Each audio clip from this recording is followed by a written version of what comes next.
성조석증.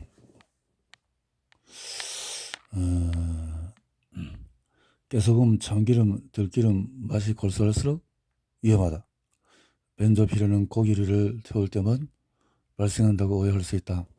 그러나 참기름과 들기름을 얻기 위해서 참깨, 들깨 등을 바싹 볶을 때도 벤조피렌이 생긴다. 맛이 고소하다는 것은 정도 이상으로 태우거나 높은 온도로 가열했다는 의미를 수 있다. 부침이나 튀김은 발연점이 높은 기름이다. 이런 것들이 문제를 일으킨다. 성조석증 자가 체크리스트. 가슴에 멍울이 있다.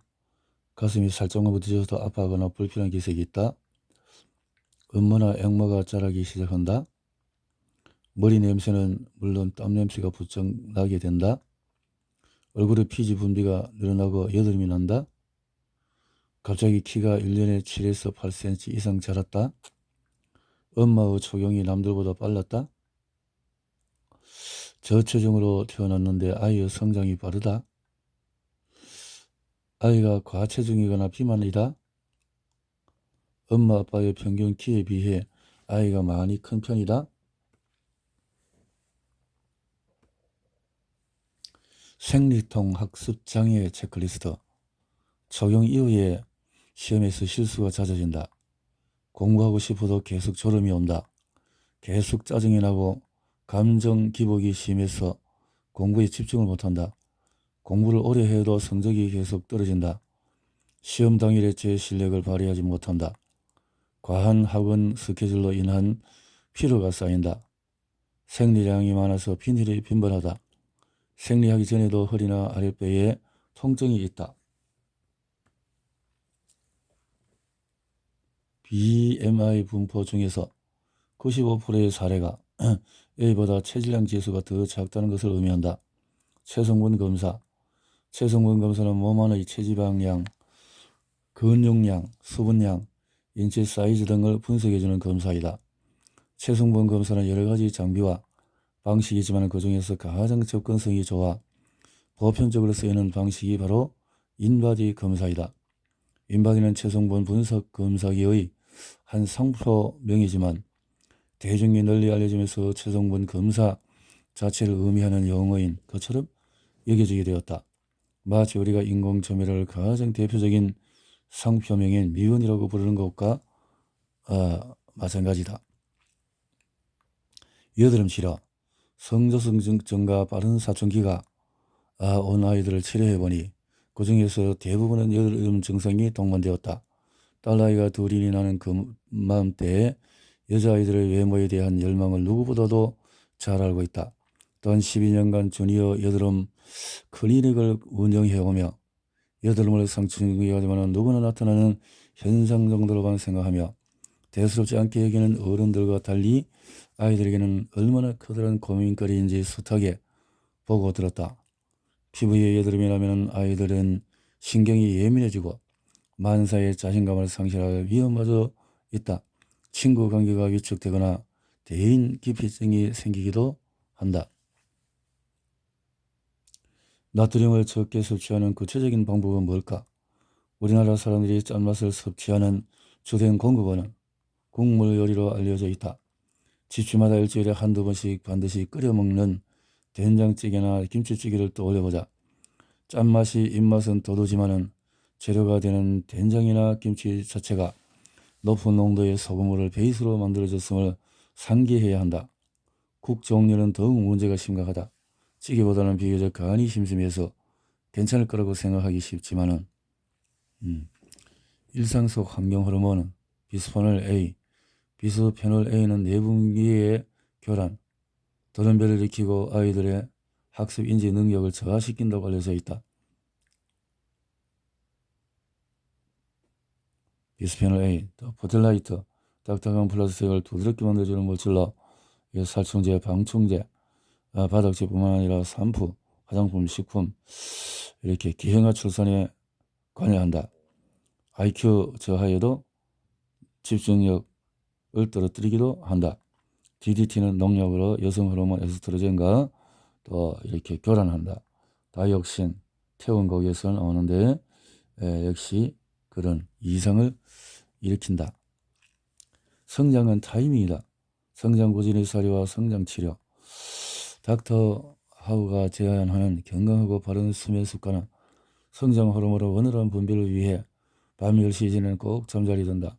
적정 수면 시간은 소화 발육기 12시간, 10세 이상 8에서 10시간 정도이다. 방 안은 어둡게 하고 최적의 온도와 습도를 유지하여 아이가 숙면을 취할 수 있는 환경을 만들어준다. 잠들기 전 다량의 수분 섭취는 야뇨를 부른다. 잠들기 전 1시간 전부터 수분 섭취를 줄이고 목이 마르면 한두 모금으로 입을 죽여준다. 또한 잠들기 전에 화장실에 다녀오는 습관을 기르도록 한다. 수면 전의 음식 섭취는 수면에 방해가 되고 소화 기능을 떨어뜨려서 또 음식물을 먹지 않게 한다. 높은 베개는 목을 긴장시켜서 뇌에 산소가 공급되는 또 이런 거 부드럽고 편안한 옷을 입고 자게 한다. 손과 발을 따뜻하게 해주자. 스마트폰은 자제한다. 성장에도 타이밍이 있다. 따라잡기 성장. 유전 키 180cm, 준호의 최종 예상 키는 160cm. 만 12세인 준호는 진찰받는 내내 습관처럼 장기침을 했다. 엄마에게 기침 증상이 돼서 모르니 1년 정도 감기 기운이 끊어지지 않았다고 한다. 좀 나을 만하다 싶으면 다시 감기에 드는 것이 거의 일상적이었다. 기침 소리도 좀 묻는 거, 감기가 좀 독하다 싶을 때는 항생제, 더 금방 나는 것 같지만 또 제발 아이가 먹고 싶다는 것을 열심히 만들어 먹여도 자라갈수록 한 번 병이 들면 잘 낫질 않았다. 게다가 키도 잘 크지 않았다. 그만부터 아이들은 1년에 4에서 6cm 정도 자라야 정상이라고 하던데 준호는 좀 더디 컸다. 그나마 조금씩 크던 키도 최근에 와서는 전혀 변화가 없다. 아예 키 성장이 멈춰버린 것이다. 학교 신체검사에서 1년 전과 똑같은 아이의 키 성장 수치 기록을 손에 받아 든 준호 엄마는 정신이 번쩍 들었다. 아직 초등학생 키밖에 안 되는 아이가 이대로 성장이 끝난 거면 어떡하지? 준호 엄마는 아이의 손을 잡고 차일피일 미뤘던 한의원행을 결심했다. 양의학 치료를 받으려는 아이가 그 말로만 듣던 성장 호르몬 주사를 맞아야 할 수 있다는 게 영 부담스럽다고 했다. 문진 결과 준호는 유전적으로 키 클 여지가 많은 아이였다. 아빠 키가 183이고 엄마가 160cm로 키가 큰 편에 속했다. 그러나 내원전 고을 연령 검사를 해본 결과에 의하면 준호의 뼈 나이가 2년 3개월이나 앞서 있었다고 한다.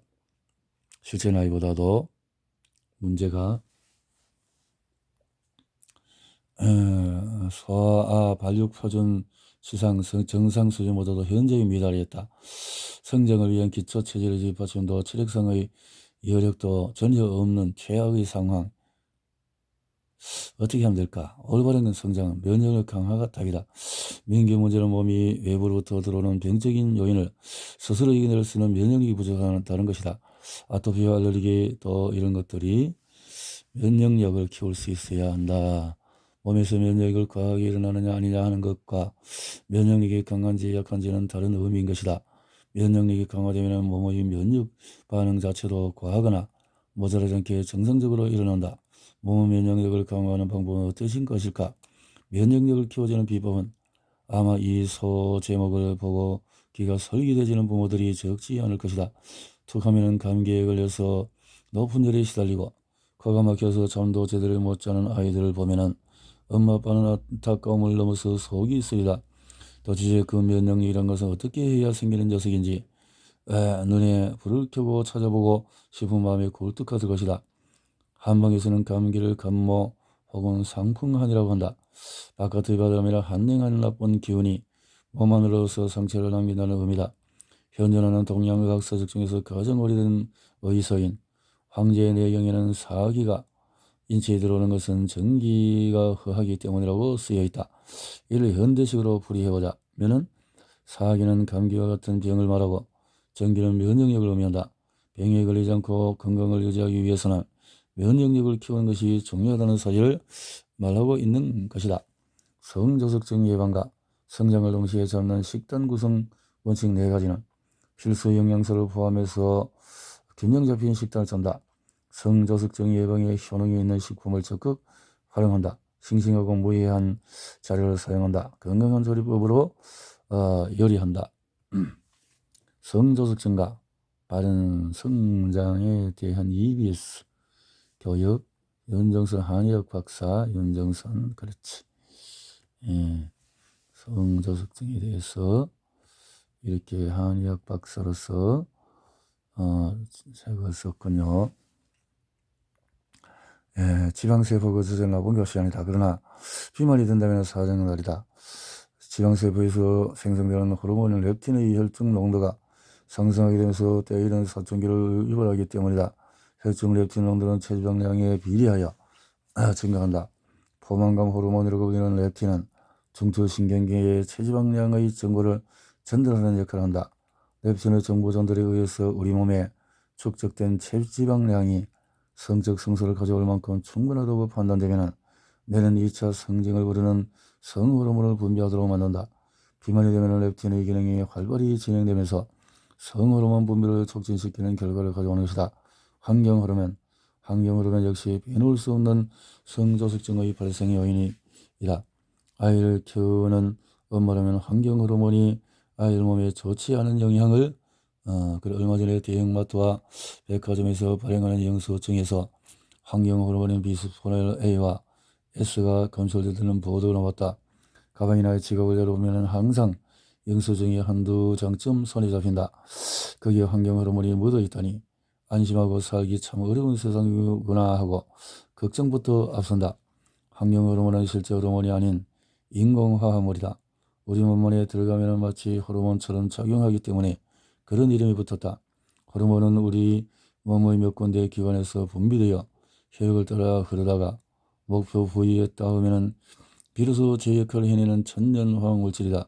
우리가 익히 들어온 성장 호르몬처럼 성장과 피로 회복에 관여하는 호르몬도 있고 태아의 뇌 발달이나 생식기 발달에 관여하는 호르몬도 있다.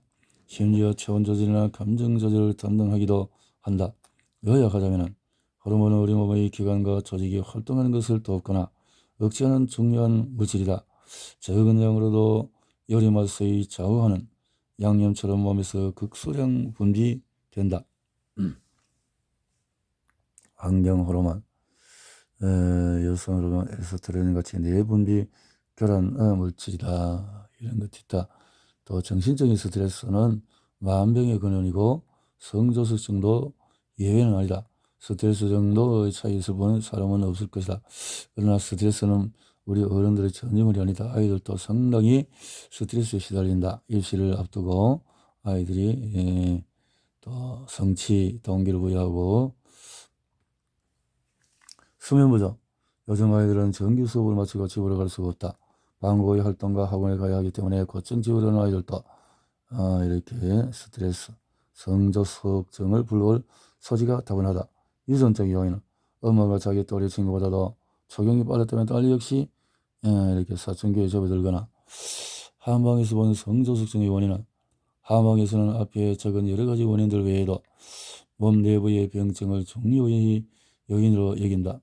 성조숙증을 불러일으키는 병증은 일반적으로 음허와왕, 간울하하, 비허습온 등으로 요약된다. 한자로 표현되니 몹시 어려워 보이지만 숨은 원리를 알고 보면 성조숙증 혹은 빠른 사춘기가 온 아이의 평소 증세와 일치되면 되는 면이 많아 공감 가는 엄마들이 대부분일 것이다.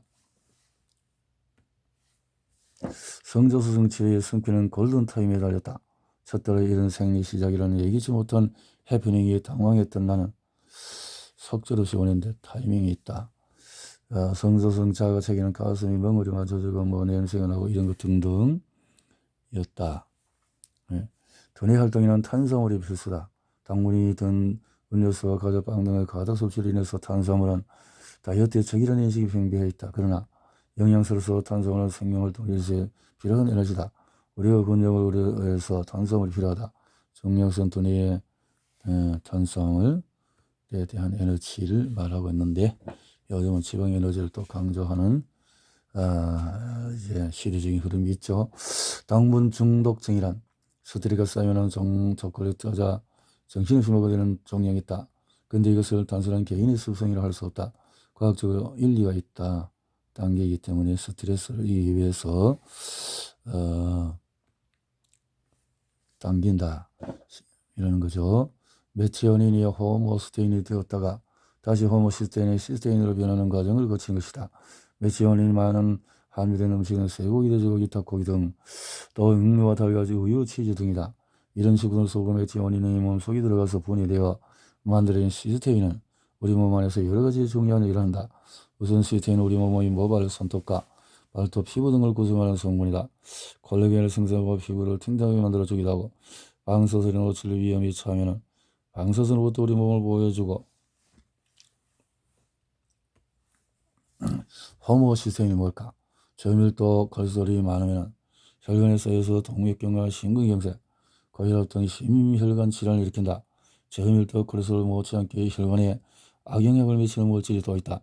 메스뷸 등에서도 최근 들어서야 화제가 되고 있으니 생소하게 느껴지는 사람들이 더 많겠지만 그 물질의 이름은 호모시스테인이다.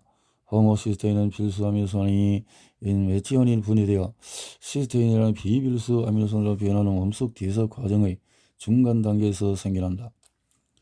시스테인 메티오닌 시스테인을 변하는 대사를 돕는 비타민 B1 영양소 중에서 비타민 B9, B6, B12 등이 부족하면 이 과정에 문제가 발생한다.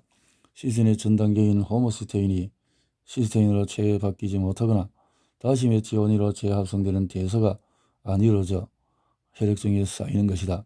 혈관 속에 포화된 호모시스테인은 혈관벽을 손상시키고 동맥경화 등을 일으킨다. 비타민 B6, 9, 12. 우선 비타민 6는 현미, 귀리, 콩, 생선, 돼지고기, 닭고기, 달걀, 동물의 간에 많이 들어있고 유제품 등에는 적은 함량이 들어있다. 비타민 B9는 시금치, 브로콜리, 방울토마토 같은 채소와 오렌지, 바나나 등 과일, 콩, 간 속에 많이 함유되어 있다. 또한 비타민 B12는 간이나 육류, 생선, 조개, 달걀, 유제품 등에 들어있다.